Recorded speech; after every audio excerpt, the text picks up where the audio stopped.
Parkland Vikings, we're gonna defeat. We got the smarts, we've got the beat. So sit back and listen, don't refuse. Here comes Parkland News and News. Hi, I'm April, and I'm doing Did You Know Facts. Did you know that jack-o'-lanterns symbolize spirits and are known to bring them in? Did you know that Halloween is thought to be started in Ireland? Did you know that Harry Houdini was killed on Halloween night from appendicitis, which was caused by 3 punches to the appendix area? Did you know that kids started trick-or-treating in the 1920s? Last, did you know that Halloween was started by people giving the ghosts and spirits candy when they came by to hunt around Halloween time? That's all for me today. Bye! Hi, this is Alex. I'm Kyle. And we're here to talk about the state cross-country winners. Congratulations to Jackson Albany's Diego Montez, Braden Bohannon, Rayon Edmed, Doug Martin, Cole Amelsey, and Kyle Lindquist. A special congratulations to Jackson Albany's for finishing state in 12th place. Good job, cross-country.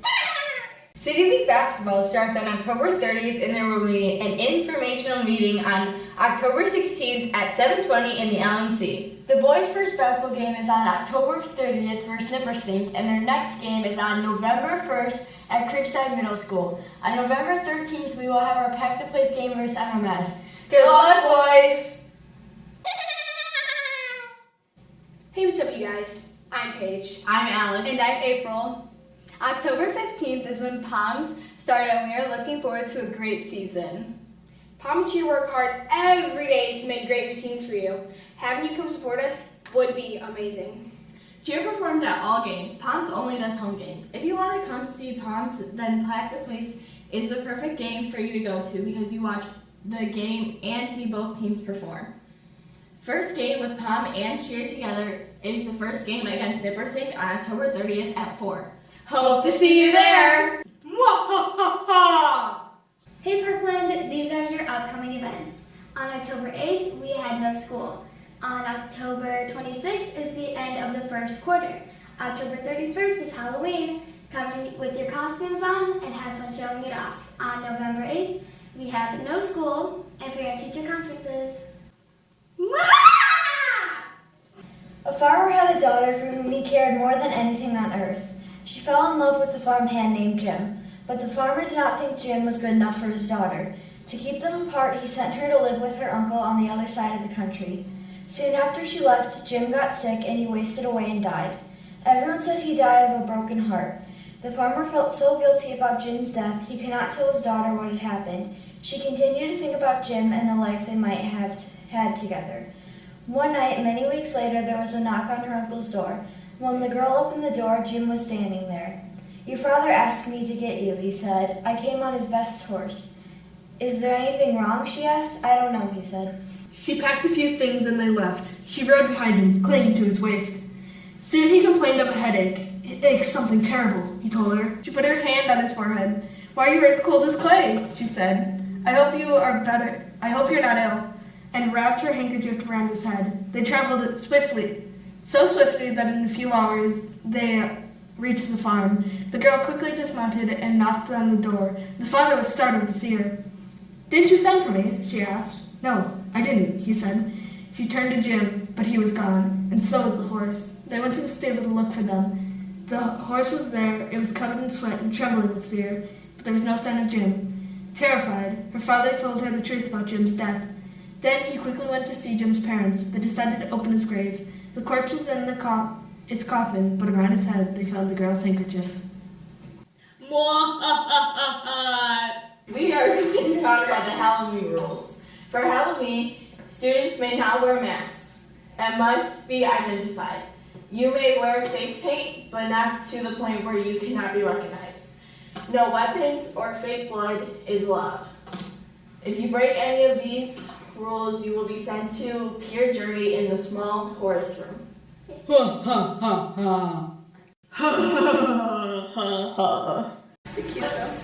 are you kids doing inside on this beautiful day?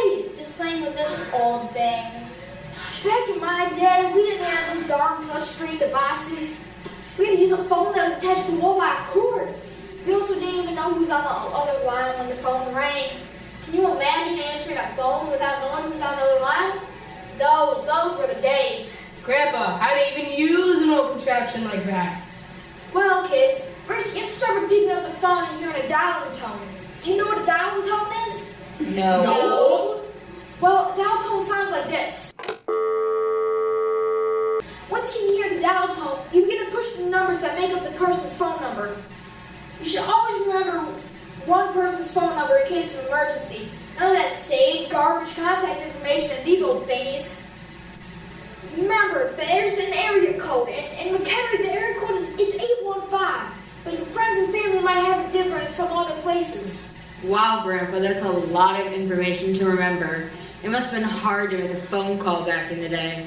Nah, we just had to remember phone numbers back then. Something you kids take for granted today. It's always a good idea, like I said, remember at least one phone number in case of emergency. Anyways, once you have to dial the phone number, then hopefully someone will answer. It is always a good idea to leave a message though, so they don't worry about you. Wow, Grandpa, this will come in so much help when I'm at school and I don't have my phone. Kids, goodies, daddies.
Don't It's